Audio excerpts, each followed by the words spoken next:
आज होती एकादशी, त्यामुळं मी दुपारी साबुदाण्याची खिचडी बनवली होती.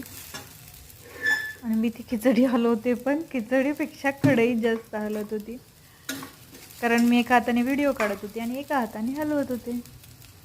खिचडी बरोबर आमच्यात सगळ्यांना लिंबू फार आवडतं खायला, त्यामुळे मी आमच्या अंगणात एक लिंबाचं झाड आहे, तर लिंबू आणायला गेली, पण मला एकही पिवळं लिंबू पिकलेलं दिसलं नाही. सगळे हिरवेच लिंबू होते.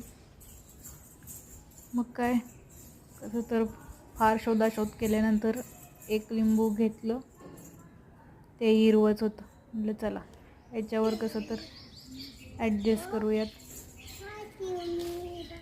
पण तसं हिरवंच आहे सगळं. आणि हे मी घेतलेलं लिंबू पाहून आमच्या बोली पण मला लिंबू मागत होती, की मला पण दे लिंबू.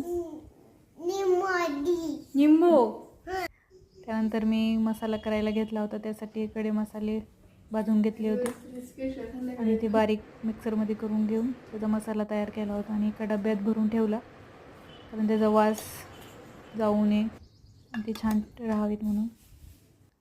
त्यानंतर या माझ्याकडं काही कुंड्या होत्या झाडांबरोबर आलेल्या, काळ्या रंगाच्या होत्या.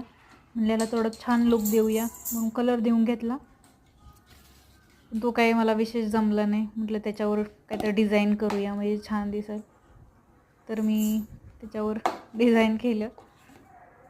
ते असं झालं दिसत होतं.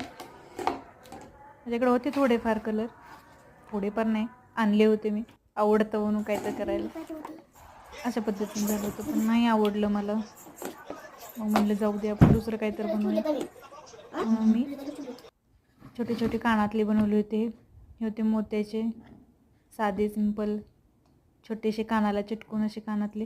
त्यानंतर हे पण होते, आणि नंतर हे दुसरे स्टायलिश एक थोडंसं एक कानातलं बनवलं होतं. कसा वाटला व्हिडिओ मला नक्की कमेंट करून सांगा, आणि अशाच व्हिडिओसाठी माझ्या चॅनलला सबस्क्राईब करा. बाय.